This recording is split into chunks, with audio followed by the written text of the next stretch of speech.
Timeline is over. There we go. Rockamora is the name of my mother's primary school bully.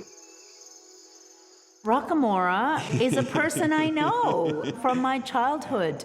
And she became a story that I told to Kaspar. You really like the name.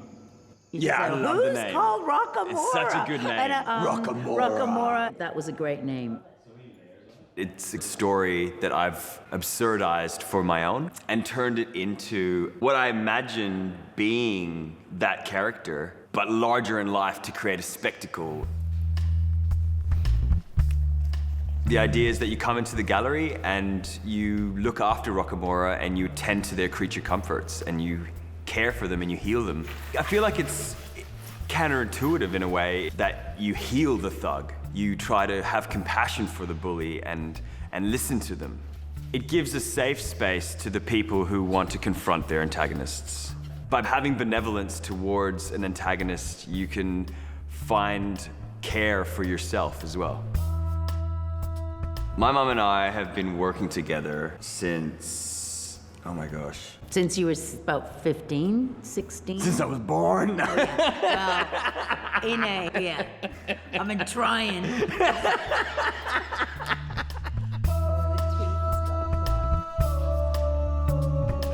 My earliest experiences with Mum were I would get a bit of extra pocket money to come help her assist on a workshop for kids or for a hospital, for a brain injury ward.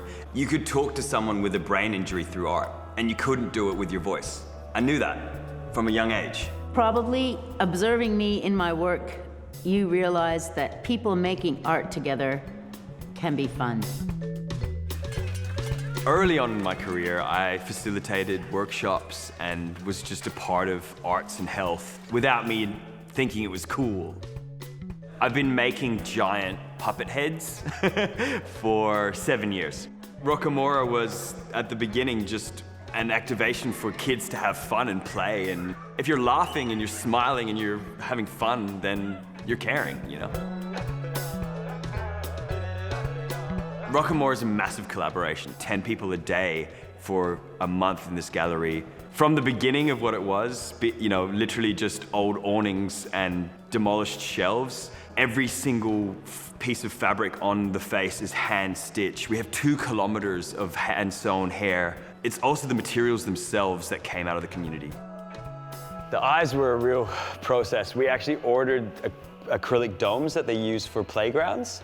And then glued fabric on the inside of them, and then projected on the inside. We use a program called Touch Designer to create an app that controls the visual and audio inputs and outputs of the work. If you put your hand here, you're going to feel them breathe. There's a fan inside of the throat.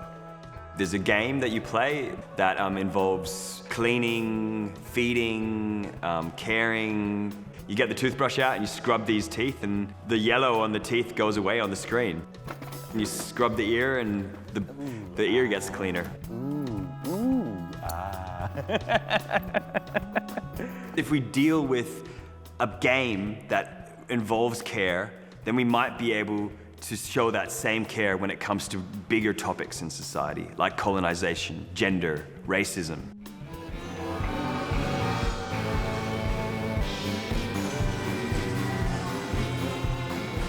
In my late 20s, I realized how important my work in care through art was. That led me now to want to study that and take it on more academically. That's why I've moved to Berlin to study a master's in contemporary art in a social context. You can punch Rockamora, you can hug them, you know, you can tickle them, you can listen to them, or you can just press the buttons and make them fart, you know, you can embarrass them or you can care for them. It's all of it. My idea of care is sickness is something that needs to be cared for, but well-being is something that needs care every day. If we care for that every day, like we do our creature comforts, we'll be able to build a more just society. You don't know what people's interactions are going to be like and how they're going to react to the work. We planned for feeding ritual or ceremony to happen for Rockamora. We thought some of the kids from the audience would come up because kids just get into it. But when we brought the bag of chips out for Rockamora to eat, literally the entire room stood up. Every person in the room grabbed a chip and threw it in the mouth, and it was just great, you know? It's just such a beautiful moment. I just want people to think it's cool to listen. And care. And care, yeah, and have some empathy, you know? Would you say you've forgiven Rockamora, this childhood bully? I have. Rockamora had a moment in time with me, and it was just a little bit aggressive, and it's past. Rockamora's my friend.